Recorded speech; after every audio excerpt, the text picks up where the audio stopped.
told that. So it's a quite interesting model. I don't want to steal the thunder from the distinguished speaker for this evening. Ladies and gentlemen, put your hands together to welcome Mr. Naveen Valsakumar. He is a co-founder, CEO of Notion Press. We also have with us Mr. Balasubramaniam, Director, Matrix Business. Bala doesn't need an introduction. He's very most popular.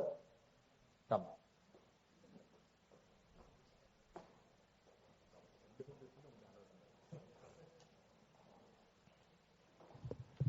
Yes, let me have the privilege of introducing our distinguished speaker for this evening and also chair. Naveen, as mentioned, is a co-founder and CEO of Notion Press. Naveen is a publishing platform launched in 2012 and has published over 10,000 authors' books and also distributed over 5 lakh titles globally. Normal number.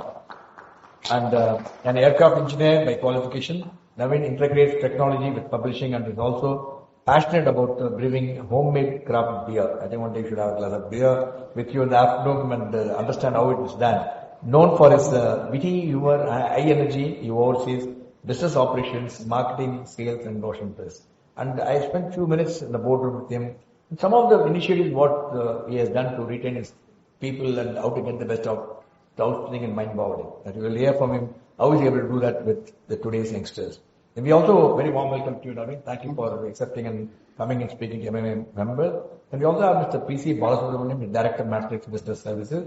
And he's a chartered accountant, an entrepreneur, an author, speaker, co-founder. Because I go miles to listen to Bala because when he talks about Rajinikanth leadership style and with his anecdotes, with his dialogues, I think those talks are really outstanding. If you've not seen, please watch it. Otherwise, it will be in YouTube. You must watch it.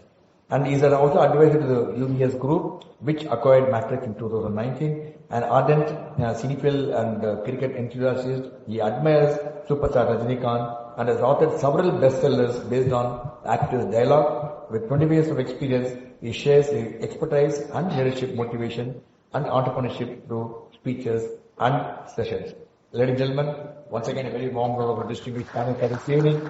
As much as you, I am eagerly looking forward to hearing you. Over to you,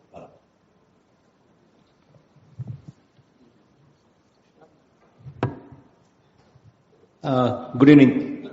Thanks to MMA, thanks to Group Captain Vijay Kumar for inviting us.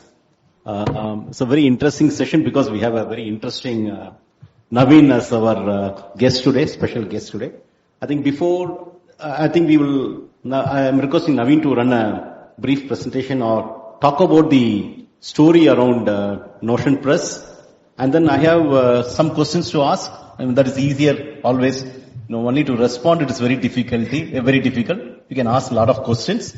So I will put across certain questions to Naveen, and here he is very spontaneous when it comes to responding. And later on we'll also open to the audience. If you have certain questions, you can put across. Some difficult questions also to Naveen. Most welcome. So let him run through his brief presentation, please. Sure. Thank you, MMA and Group Captain Vijay Kumar sir for inviting me. And thank you, Bala sir, for playing the devil's advocate today. You've already warned me. Now you've also ganged up against me. Yeah, I look forward to answering a lot of questions because publishing is an industry where although we pride ourselves on dissemination of knowledge, we know how a movie is made, but we don't know how a book is made. It's a sad state of affairs, but that's what we're trying to change. So I'll quickly run through what we call the Notion Press story.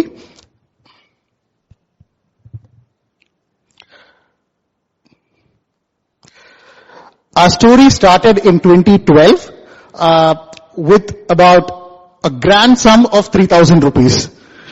Till date, that is all we've invested into the company as personal funds.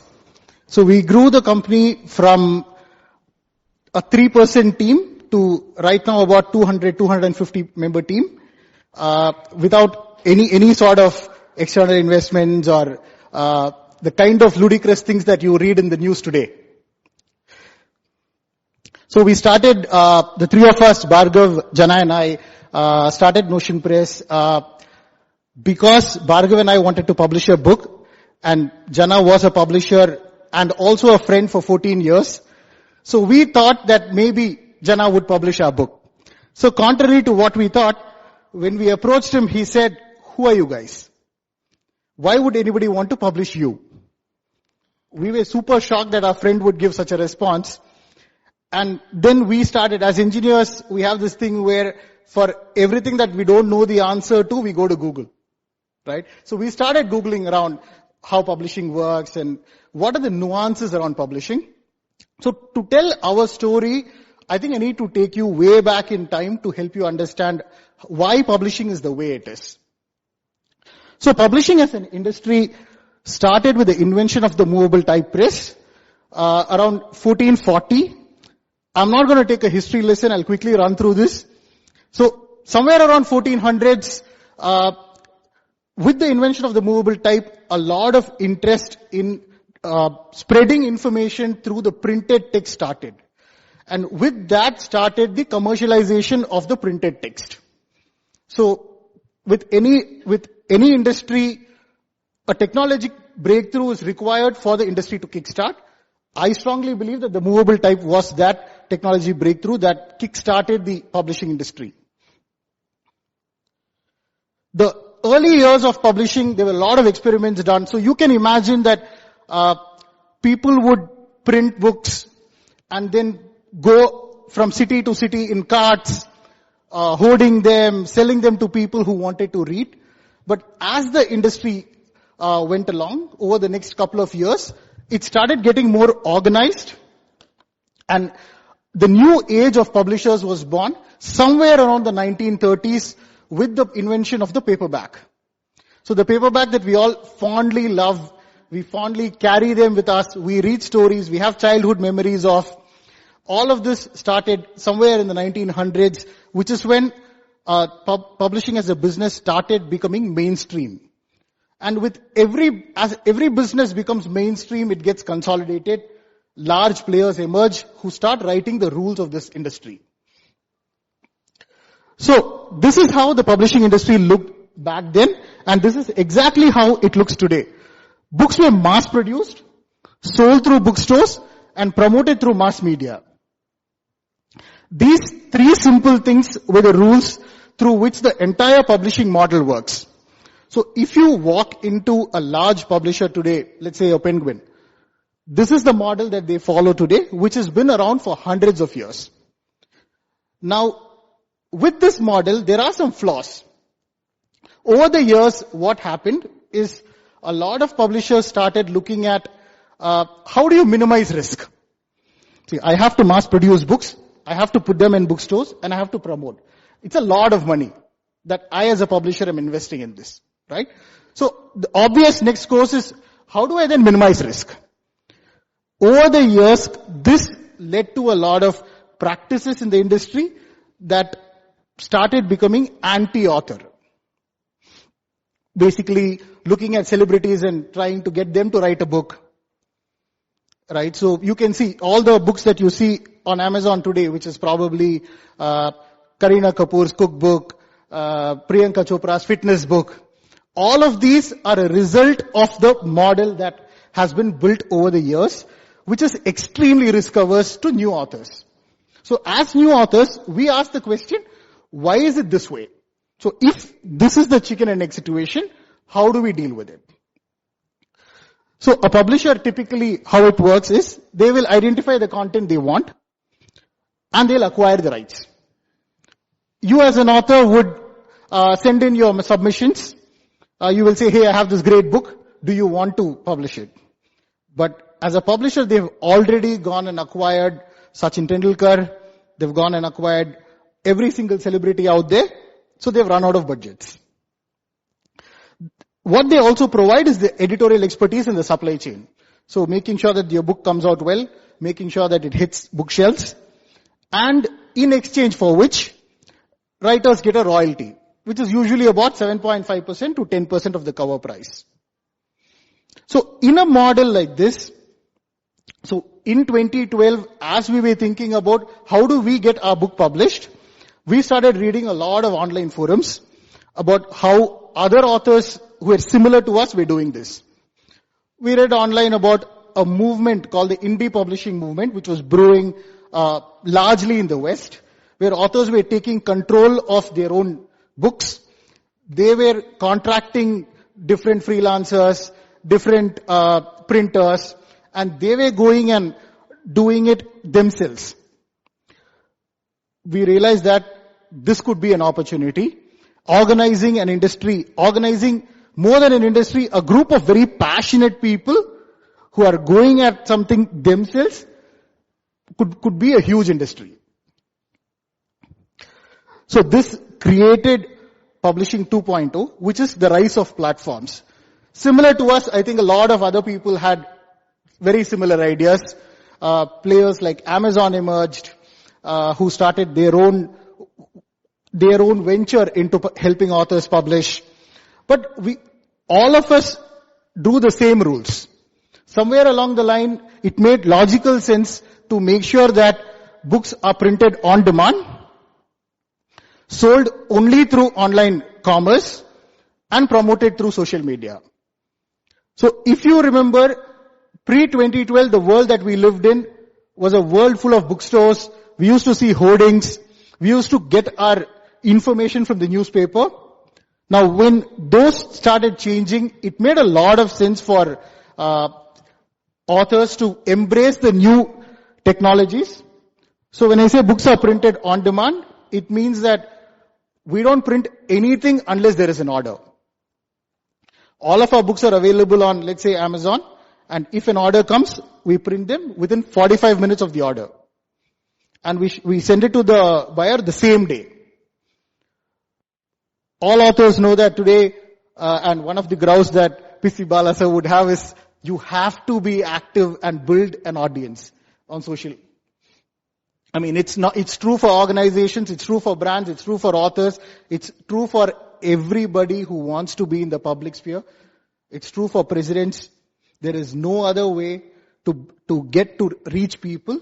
But one of the best things about the world that we live in right now is it need not be a mass audience that we cater to.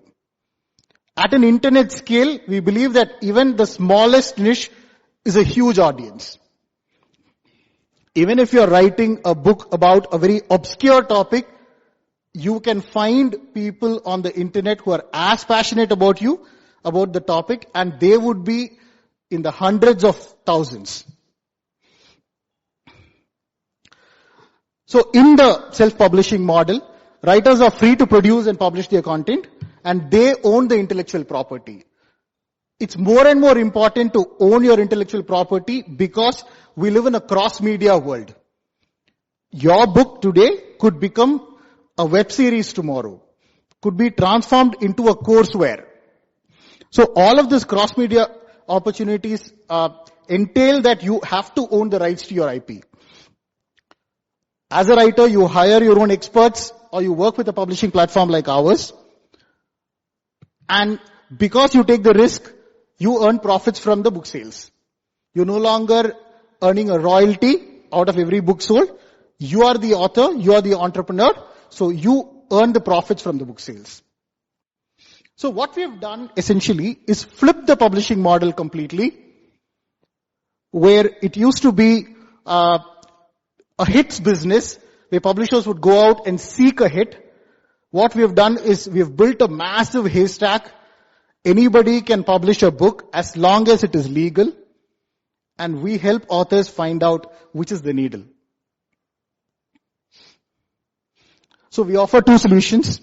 One is a premium publishing program, where experts will deliver the publishing services that you want, and the book will be available in about 150 countries. And interestingly, over the years, we've realized that in our dream of democratization, we were the bottleneck. The fact that we had to provide services by hand, using experts, was becoming a bottleneck. Somewhere after 5 to 6 years of being in business, we realized that we are not able to cater to the number of people who want to publish with us, purely because we had to put a fee on the services that we were offering.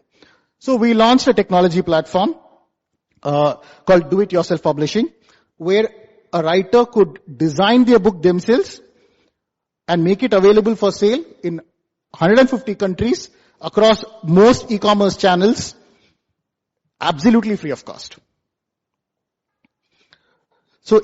And we would take a profit share. So currently we operate on both these models, where for serious writers who want to get started and work with experts, we offer the out-publish. And for authors who want to dabble, who want to publish a book, and see how it goes, we offer the DIY platform.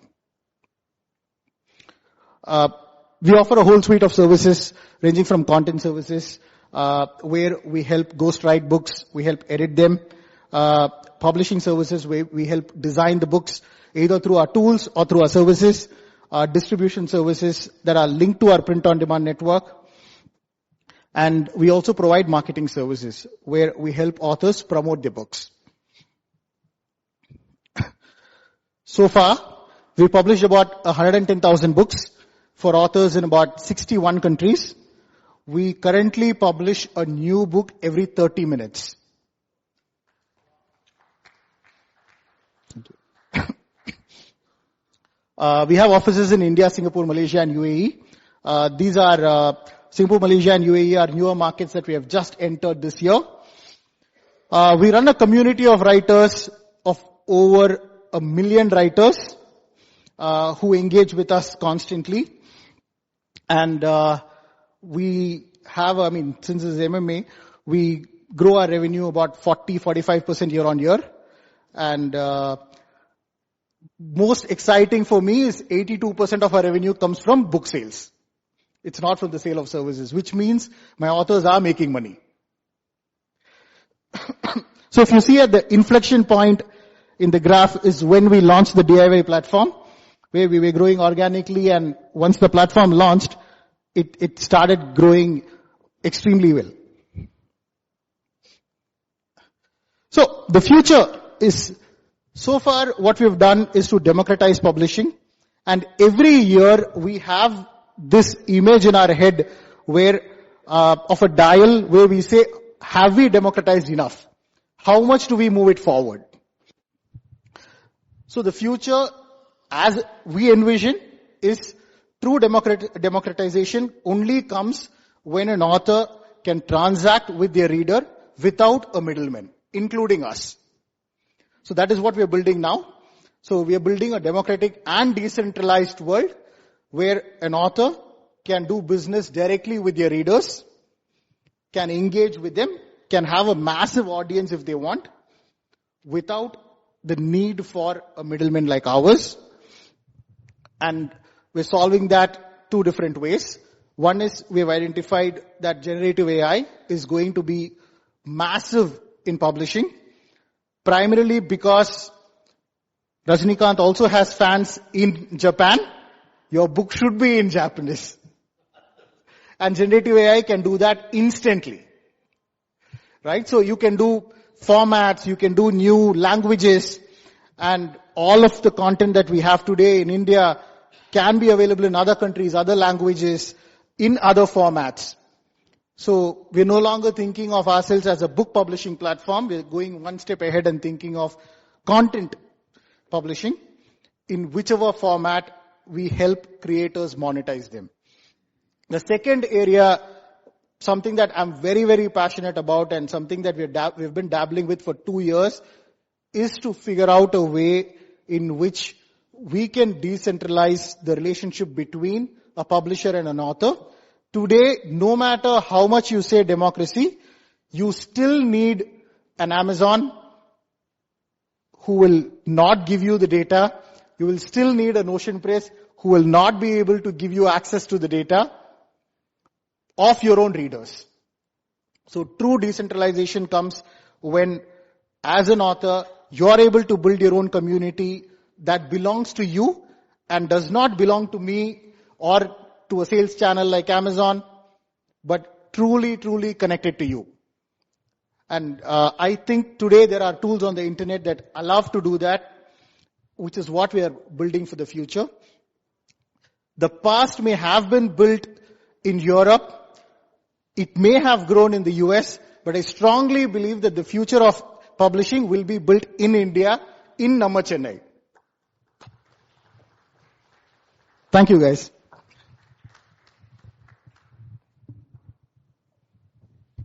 That was a wonderful presentation. I think it opens up, gives us a lot of immense knowledge about how publishing industry is changing its landscape. Thank you, Naveen.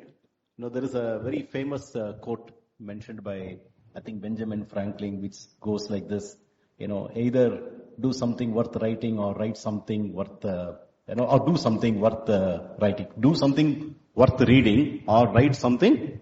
When you listen to this quote, it brings out the importance of writing. I don't know how many of you read books here. Let's be any book, English, Tamil, Hindi, whatever. There's quite a good population of. And how many of you are writing? Need not be books. It could be blogs. It could one, two. I think with Naveen's presentation, I'm sure even for people who are watching it live, this population will increase because I'll tell you my own experience. I'm an accidental author. By the way, I have a lot of rights to talk to Naveen as a customer of Notion Press because apart from reading what he publishes, some of the books, I have also published 2 books through Notion Press. So this association will definitely continue, Naveen. For people who are writing books or attempting to write and get them published, when you approach a traditional publishing house, any traditional publisher, you will face lot of difficulties. I'm not putting them down. Their business model works like that. They prefer to publish books that are authored by celebrity authors, very popular authors, very successful authors, and so on. So there is every business reason for them not to risk their money or effort on an unknown author. So that is their business model. But what about a passionate author or upcoming author? He or she would want his or her book to get published. So thanks 2012, it's a homegrown brand. Give a big hand to Notion Press. It's not an easy industry. Definitely not an easy industry.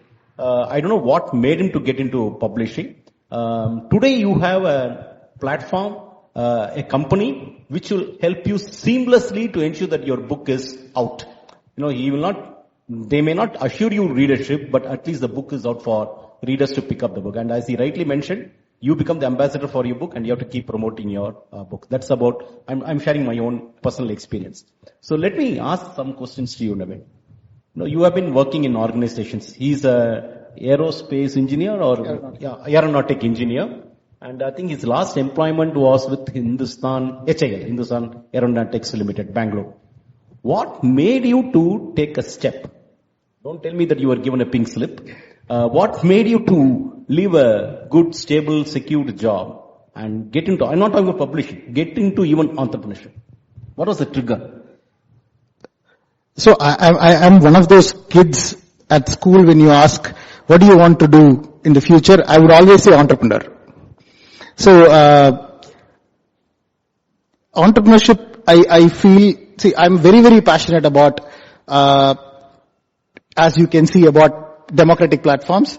And what I love and why I wanted to be an entrepreneur is because you keep reading these stories of people coming from extremely different backgrounds and then becoming an entrepreneur, right? So there is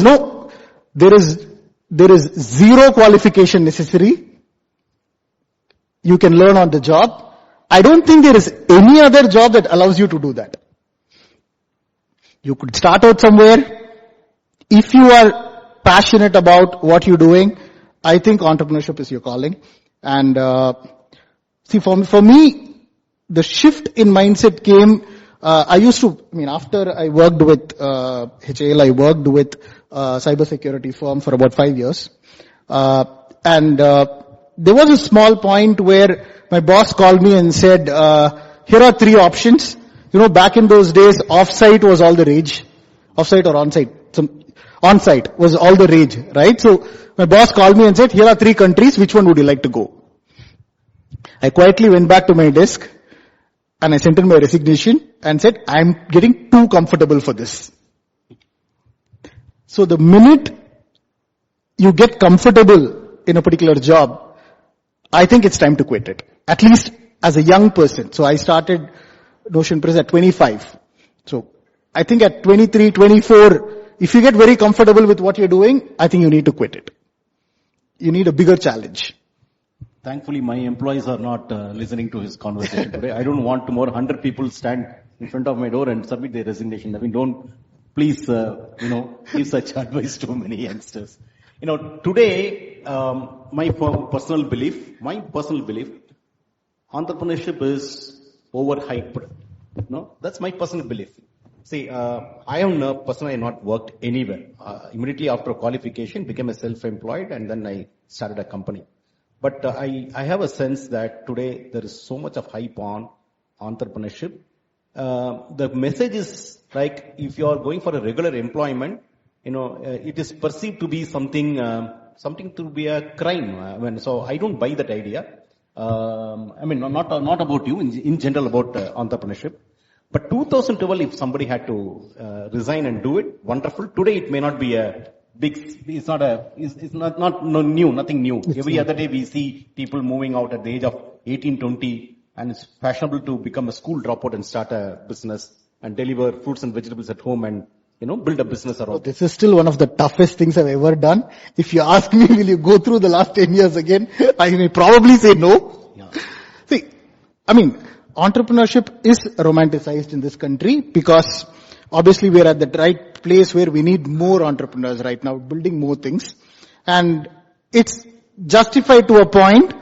What I feel is, I think where it gets really ugly is the valuation chase, not the business chase, right? When it gets into the valuation chase and gets into how much are you raising, who has put money, all of that. Other than that, I think it's as good as any job. I still wake up as early as anybody, come to the office and do my everyday, right? So, what was the support from your family members, because you were in a job and then suddenly you put a break and then moved? What was the level of support you had? No, for the longest of time, I think they thought I was unemployed. Okay. So, I think a couple of years into starting Notion Press, my mom asked me, what are you actually doing? So I'm born into I'm a third generation entrepreneur. So, luckily, families aware. Parents understand that I want to pursue something. And you got into self-publishing platform with a couple of your friends.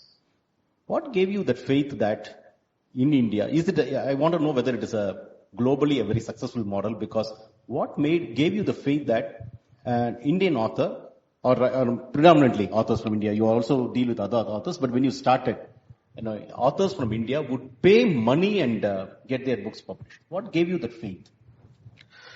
So, excuse me. So when we started, I don't think people start a business out of faith and out of doing a business model, out of any of that. We started out of foolishness of the youth. We were young, very stupid to know the term risk. We said we'll give it 6 months and see what happens. Our first goal was to find if there were authors in India who were like us. So we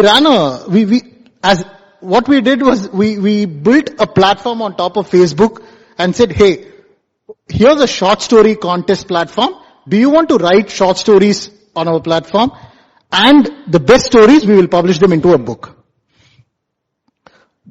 We thought maybe 50 people will write stories, or maybe 80 people.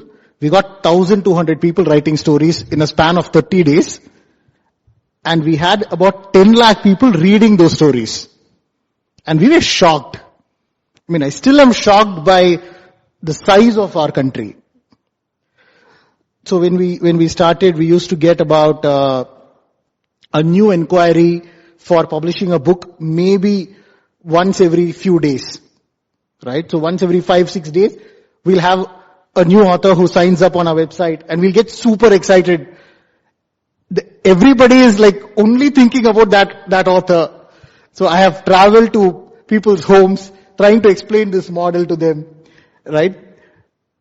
Today we have about 10,000 people registering with us in India alone every month. right? That's like 100,000 people every year who want to publish their books with us. It's fantastic. Fantastic. And tell me how long you took to get the first set of 50 or 100 authors. Today you have 10 lakh perhaps authors globally, but the first 50, 100, how long it took and what you did specifically to get those 50, 100 paying authors? I'm always talking about paying authors. Free publication, forget it. Nobody can publish. So, I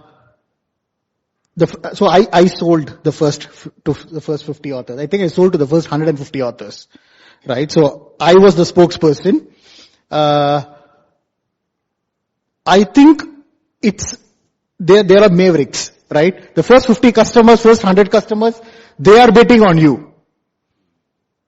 And so there was a news story about Notion Press and this unique model that we're trying out. And people started reaching out based on that. And as we delivered, one of the best things about the business is that every book that I publish will go and become an ambassador. So if PC is the author, he'll go promote it. He'll say published by Notion Press. It will go to a few hundred of his friends. They will get to know about it. And that sort of builds a viral loop into the business. When more and more people we publish, I think it took about 1 year to hit the first 50 books. 1 year. 1 year. And now sorry to ask this question. If you go to a traditional publisher, it goes through a lot of filtering process. The content of the book, how it is written, the theme, whether there is audience for it, readers for it. They do a lot of filtering process before they even accept. Of course, they come back to you only after 6 months to 1 year when you submit your proposal. You can't even follow up with a traditional publisher on the status of the proposal that you submitted. That's the way that industry works. I respect that. But self-publishing, my sense is that any crap can get published. Because you are not filtering the process perhaps. So tomorrow I want to write something, I can simply become an author by giving anything and then getting it published through Notion Press or any self-publishing platform. How do you respond to this? I say yes, bring it on. No, I'll tell you. We do not publish illegal stuff. Right? So stuff that is illegal to publish. Now, the definition of crap may vary. So it could be an old person writing his story, because he wants to document his legacy, his life, to an audience of 10 people in the family. Who are we to say no to that? Who's to judge that this man's story is lesser important than the story of a prime minister? Fantastic. So we are not sitting here and judging that. Different people have different use cases. I have worked on a book personally where a guy said, tomorrow is my girlfriend's birthday.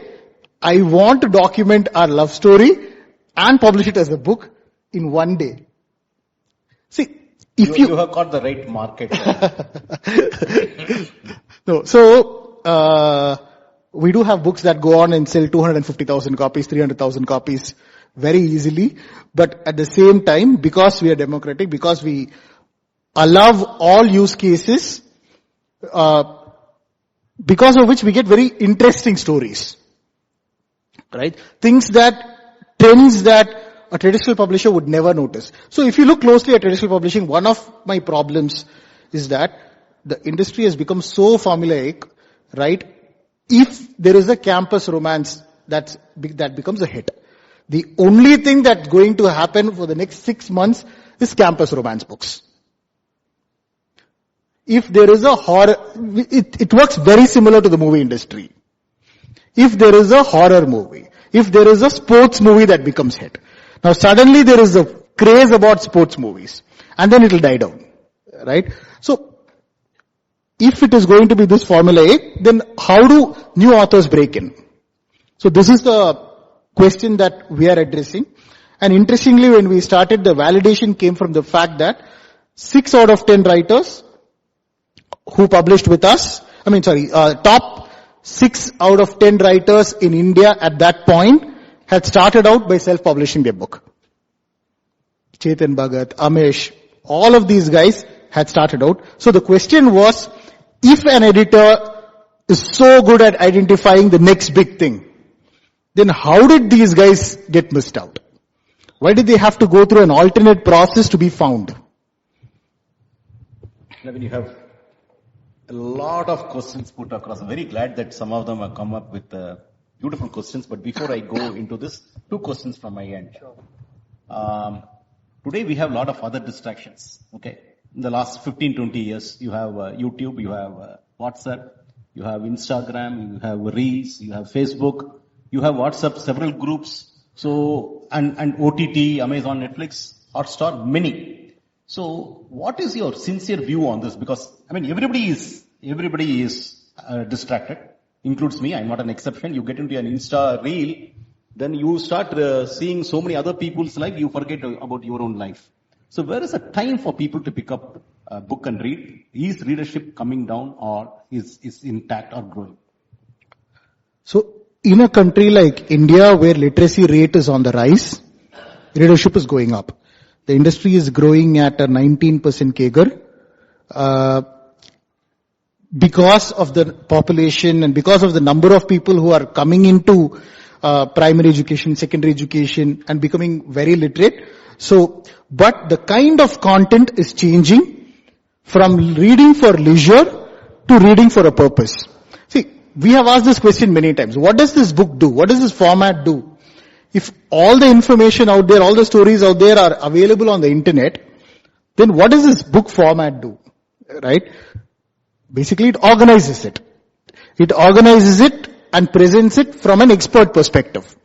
And that is why people buy textbooks. That is why people buy non-fiction books.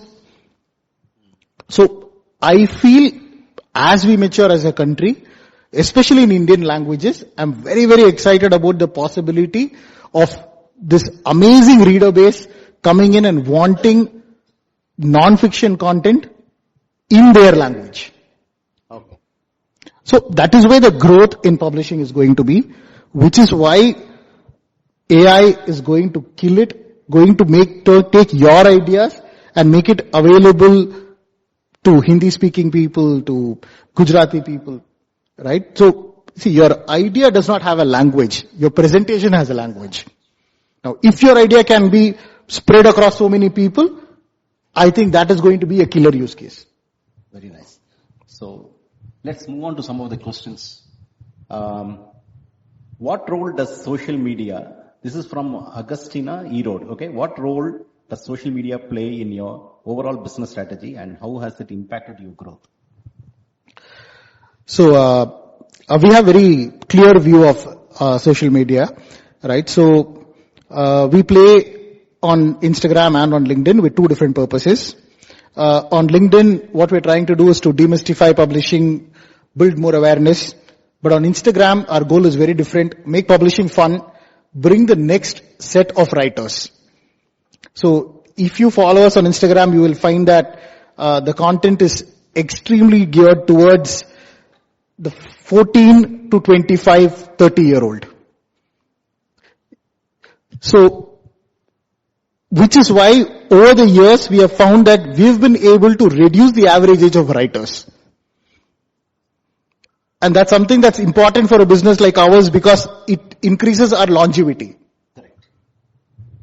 What marketing and promotional strategies proved most effective in building the Notion Press brand? This is from Jamuna Namakkal. Sure.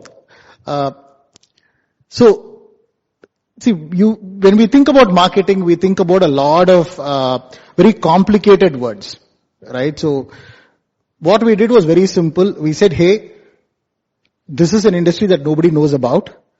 Can we then give a phone number and say, we are there for you? We just flashed a phone number and said, whatever questions you have about publishing, you call us. And by far, that is one of our best decisions that we've ever made. Forget performance marketing, forget Google ads, forget all the stuff that we do on Facebook, Instagram, all of that. The fact that we are there, available to our customers, to authors who want to publish books, whether they want to publish with us or not, the fact that somebody can pick up a phone and say, hey, I'm writing this, how do I move forward? I think that is the killer strategy that helped us grow. Good. How do you handle competition from other, similar self-publishing platforms and traditional publishers? Shanmugapriya, Pondicherry, Vijay. So, I used to be a guy very obsessed with competition and looking at everything that the competition does. Can we do it better? But over the years, we feel, I don't think it's that important to focus on competition. We don't really even talk about it anymore. What we do is keep our feet close to the... So if you ask me about competition, I would say I want to know what my authors want even before the competition does. What Indian authors want, I want to know that even before any of my competitors does. And the only way to do that is to be very, very close to all of my authors, to be grounded, to keep my ears close to the ground. That is the only way we think about competition. Nice. It's a very good question. How do you approach talent acquisition and team building at Notion Press? Juvan, Salem. So this is one of the most difficult challenges right now. See, I'm 37 years old, right? And I'm not in the average age of a business leader. Usually, you will say 45 to 50, right? Even at 37, I feel so disconnected from the current team that we work with. So, as far as talent acquisition is concerned, I think I let the younger people in the team do their job really well because they know what people want. I focus on talent nurturing, right? So from the minute you enter Notion Press, you have life goals. You don't have work goals, you have life goals. In 6 months, this is how I want to be, not at work. Even if I move out, wherever I go, this is how I want to be. In a year, this is how I want to be. So, I think having that very honest conversation with people and bridging that aspiration is what has helped us retain people. And very interesting throwback to what Sir said about bringing more women into the workforce. We have about 65% of people who work in Notion Press are women. So we have a very unusual ratio. In what ways did your background, very interesting question, as an aircraft engineer, contribute to your approach to running Notion Press? Is it always safe landing or turbulence? With the turbulence. Susan Chennai. He's perhaps a budding author in my opinion. I think Susan's trick question. So, see, I'm a risk junkie. Which is why I don't deal with aircrafts anymore. I'm super into risk. So there are times when my team feels that I'm too stupid to understand risk. There are times when I pull the company in a direction where the existence is questioned. So it is never safe landing. It's always turbulence. And the reason why it is also like that is because I feel only in turbulent weather a good pilot is born. Fantastic. What personal habits, or routines have contributed to your success as an entrepreneur? Any advice to budding entrepreneurs? Mari Selvan, Coimbatore. So, I'm extremely regimental. So that's one of the habits that I feel has helped me.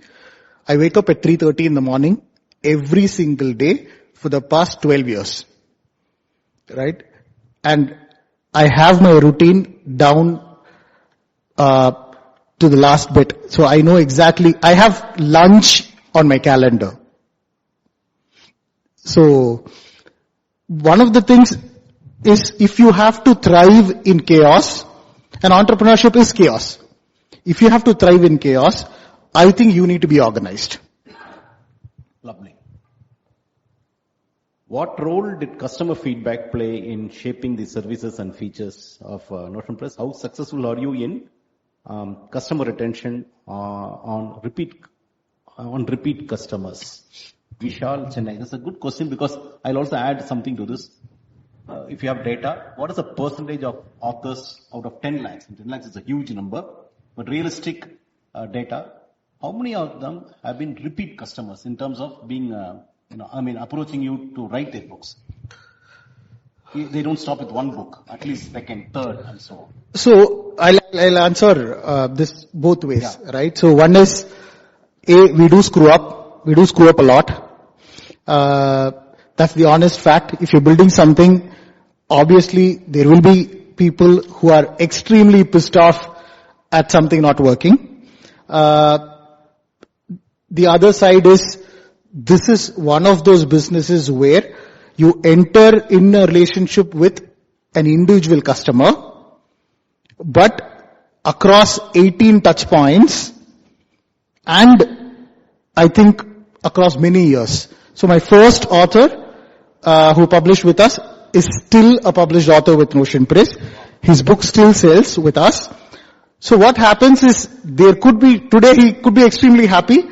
Tomorrow if a book goes out with a small flaw, then it's sort of like it goes back, right? So we treat this, we've understood that very early on. We treat this like a relationship, like any marriage. There will be ups, downs. As long as we're able to have an honest conversation about it, it works. To answer your question about repeat authors, the average number of books published today is about 2.1 books per author. Yes, that's fantastic. How do you ensure continuous innovation within Notion Press to stay ahead in the industry?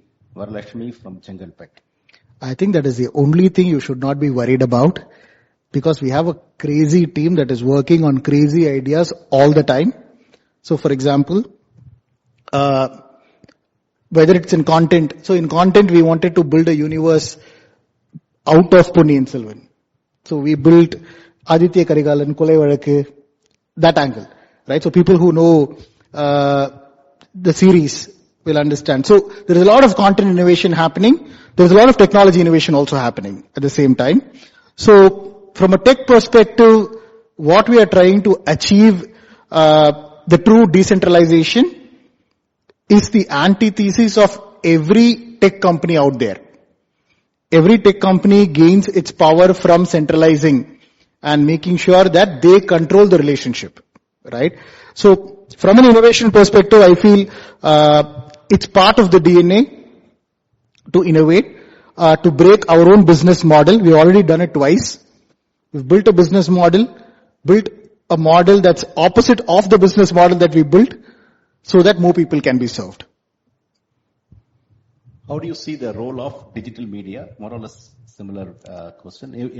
Evolving in the public industry, and how is Notion Press adapting to these changes? Nivedita, Pondicherry. A lot of questions from Pondicherry. I need to ask my team to run ads. So, see, there is media and there are different formats. Digital is just one more format. Audio is one more format. When a writer sits down to write, they still write. And then even for a movie that's visual, it is still written, right? That is the medium of expression as of now. I still have my social media team that makes reels like this, sit down and sweat over the script for 2 hours, right? So we don't distinguish between digital media, print media, all of that. We look at quality content, quality presentation. Print is a format, digital is a different format. How important was building a strong company culture? You have, I'm sure, in your journey, and what steps did you take to cultivate it? From Tavamani, Coimbatore. So I have gone from being a micromanager to, please don't bother me, bro. So, see, I think from a very, very early days, I'm lucky to have people around me who cared enough about the company and what we were building. And I don't think culture is something that is usually built from the outside, where you plan and you say, okay, this is going to be my culture.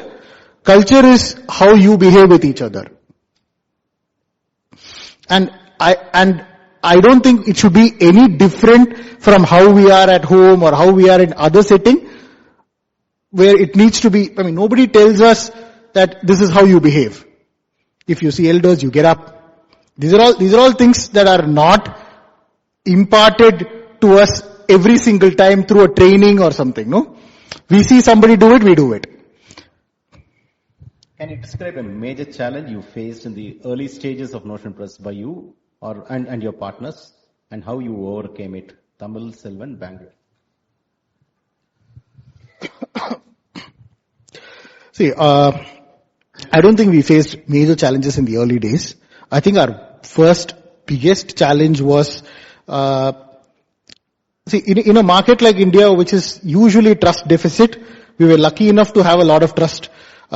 People trusted us with their books, people who trusted us with their money, and they would spend years writing the book, right?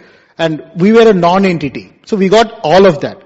I think the first important juncture where we were completely lost was during COVID, where we had built a business out of print, a massive business. We were pumping out thousands of copies per day, and suddenly for the next 8 months, nothing happens. So that is where we had to really think about what is the future, how do we, and it was a sort of like an uncertain period where you never knew what is going to come back, what behavior is going to sit in, what behavior is not going to be there. Is print even going to work after this? People were saying that schools won't work after this. After all the online schooling, right? And they raised billions of dollars around it. So, that was sort of an uncertain period, but, luckily we had, people, authors who have super conviction in our model. We kept talking to them and they said, no, it will be back. We will keep publishing.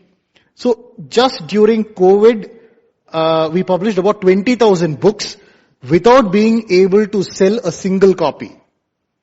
That was the level of commitment that authors had and the desire to express themselves. And also a lot of people got a lot of free time. Fantastic.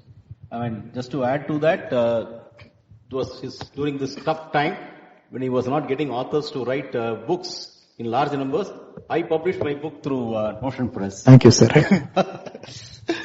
What role did mentorship and networking play in your entrepreneurial journey? Kavita, Chennai. So I think I've learned a lot from people I call mentors. Every time I have a conversation with PC sir, he tells me a lot of things. He's extremely curious about the business and always asks the right questions. So that, I think for an entrepreneur, the best thing you can do is ask the tough questions. And tough questions will provoke thought. That is what every single mentor of mine, that is what they do. They don't give me the answers. They ask the tough questions. They ask questions like, tomorrow, if X event were to happen, what would you do? Right? That provokes thought, that thought provokes action. And I think that is how we get better. We need more people asking tough questions. About networking, I'm not a huge fan of networking, so I don't know how to answer that. I realize that. Anyway, so this is a fantastic question, and Captain, I want to send one of my books to this person. I'll take the address and send it across later. How do you balance work-life responsibilities? That's a very simple question. As a CEO of a growing company, are you writing a book? Okay? And the next punchline, if so, who will be your publisher? This is from Kamaleshwaran, Sri City. Brilliant question. So to be very honest, I've been approached by a publisher to publish the Notion Press story. I said, are you stupid? How would that make me look?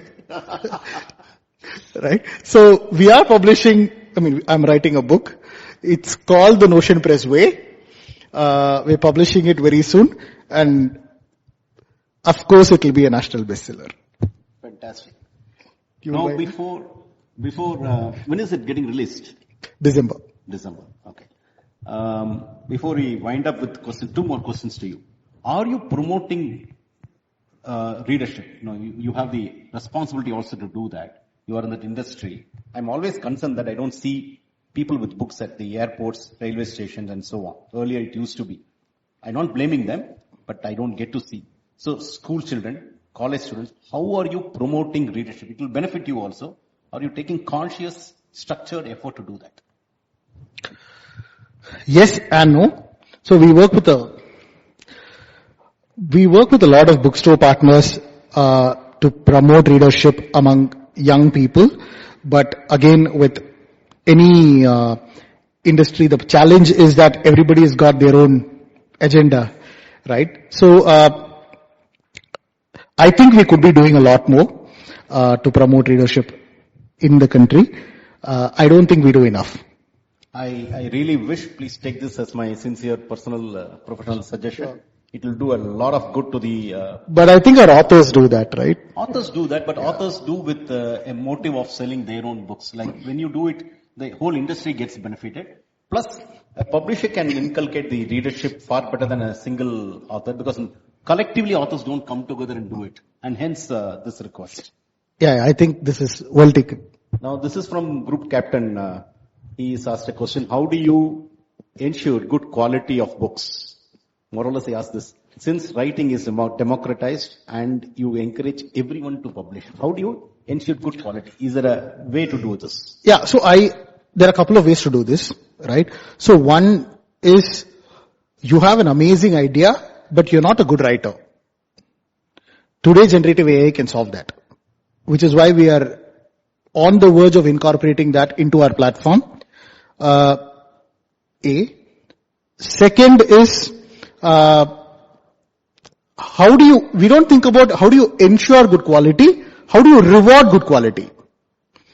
So we are launching a author development program possibly by next month, where we're rewarding writers with phenomenal quality, phenomenal marketing abilities, all of this that we see that will help somebody turn an entrepreneur. So we are launching a program that will help them get rewarded for doing the right things. I think it requires a behavior shift. See, you have a platform like Facebook, for example, or Instagram. You could use that to give quality content. You could use that to give entertaining content. You could use that as your personal blog. That is up to you. That is the democratic nature of the platform. But as quality gets rewarded, more people will want to pursue that. So that is our take on it. Good. And see, what is a bestseller in India? Because I googled at least 100 times to find out. Best-selling books. What is a quantum? Because everybody cannot be Chetan Bhagat, everybody cannot be Amish Tripathi.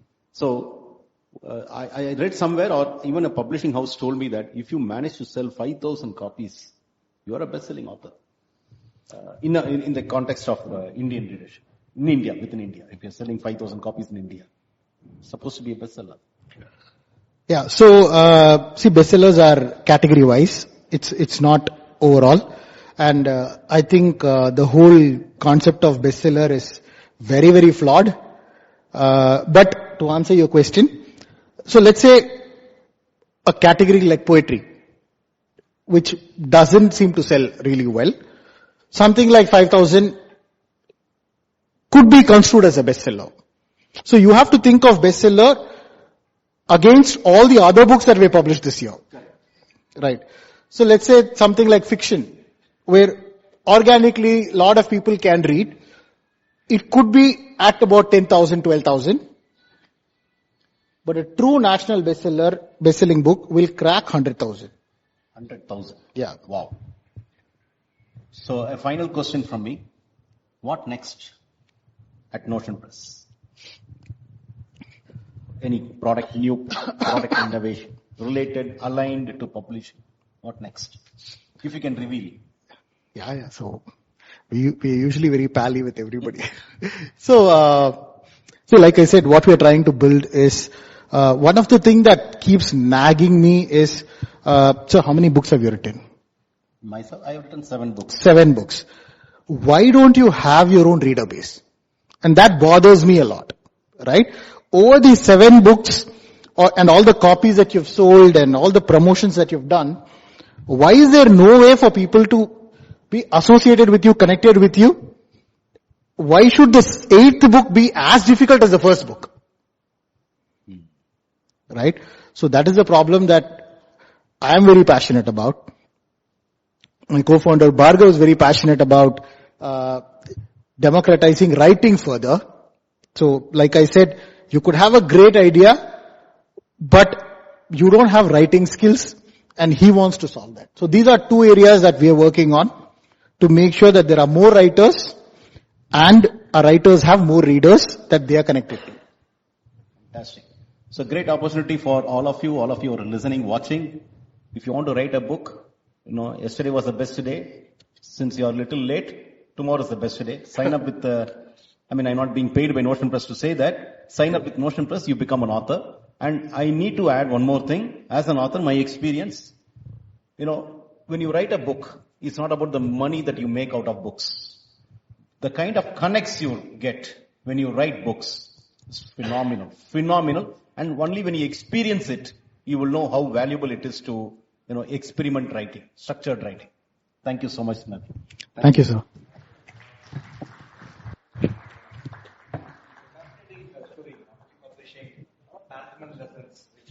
Sure. A lot of management lessons